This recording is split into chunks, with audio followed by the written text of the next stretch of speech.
আপনি কি কখনো ভেবে দেখেছেন কেন এই বিশেষ রাতটিকে এত গুরুত্ব দেওয়া হয়? কেন এই রাতে আমাদের ভাগ্য নির্ধারিত হয়? কেন আল্লাহ তাআলা এই রাতটিকে রহমত, মাগফিরাত ও মুক্তির রাত হিসেবে নির্ধারণ করেছেন? এই রাতের পেছনে কি রহস্যটাই লুকিয়ে রয়েছে? আসসালামু আলাইকুম বন্ধুরা, আজকের এই বিশেষ ডকুমেন্টারিতে আমরা জানব শবে বরাতের প্রকৃত মাহাত্ম্য, এর ঐতিহাসিক গুরুত্ব, কোরআন ও হাদিসের আলোকে বিশদ ব্যাখ্যা এবং এই রাত কিভাবে আমাদের জন্য রহমত, মাগফিরাত ও মুক্তির বার্তা নিয়ে আসে। তাহলে দেরি না করে শুরু করা যাক।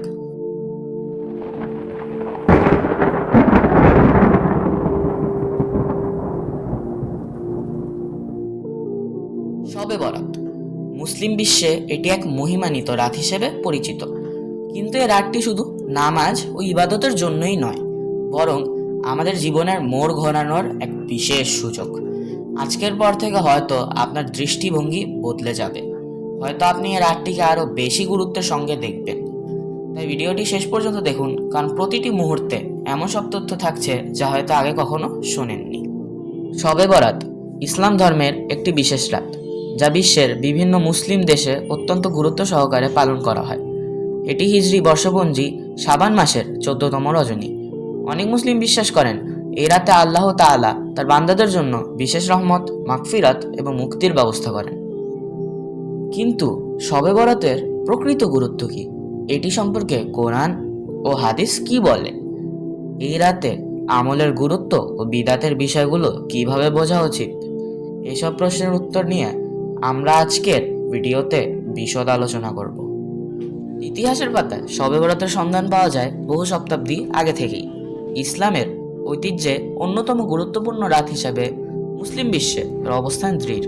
কিন্তু আমরা কি জানি সাহাবারা এই রাতটি কিভাবে পালন করতেন এবং ইসলামে ইমামগণ এই রাত সম্পর্কে কি বলেছেন? ইতিহাসের আলোকে এই রাতের মাহাত্ম্য অনুধাবন করা জরুরি। এখন প্রশ্ন আসে, কোরআনে কি শবে বরাতের কোনো উল্লেখ রয়েছে? অনেকে বলেন সূরা আদ-দুখানের নির্দিষ্ট আয়াতগুলো শবে বরাতের সঙ্গে সম্পর্কিত হতে পারে। বিসমিল্লাহির রহমানির রহিম।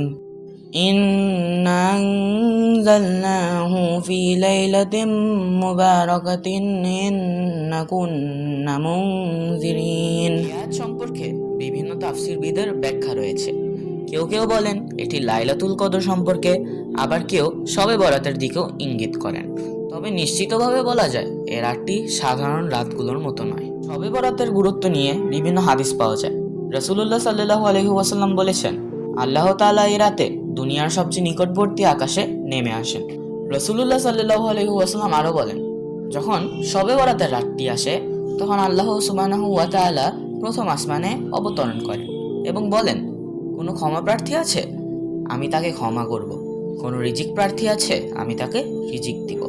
ইবনে মাজাহ হাদিস নাম্বার 1388।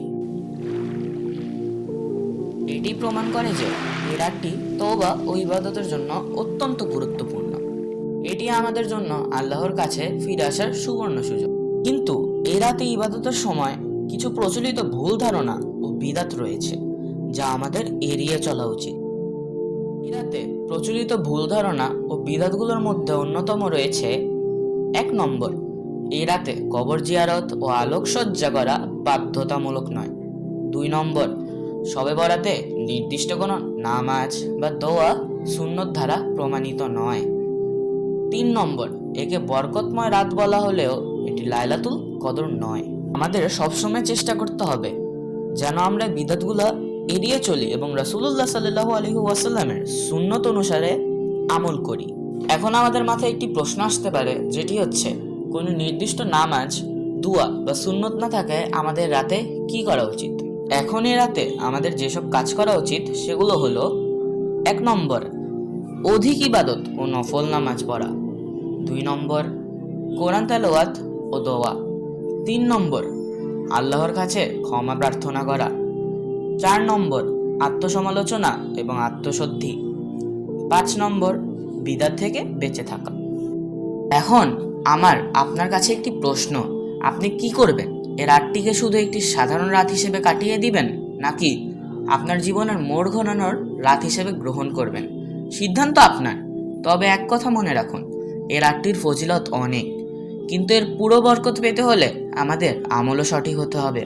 বিদআত থেকে বেঁচে থেকে সুন্নত অনুযায়ী আমল করাই হবে আমাদের জন্য সর্বোত্তম। আমাদের জীবনের প্রতিটি রাতই তওবা ও ইবাদতের জন্য গুরুত্বপূর্ণ। তাই শুধু শবে বরাতই নয়, বরং প্রতিদিন আল্লাহর দিকে ফিরে আসার চেষ্টা করা উচিত। আল্লাহ আমাদের সবাইকে ক্ষমা করুন এবং হেদায়েত দান করুন। আমিন।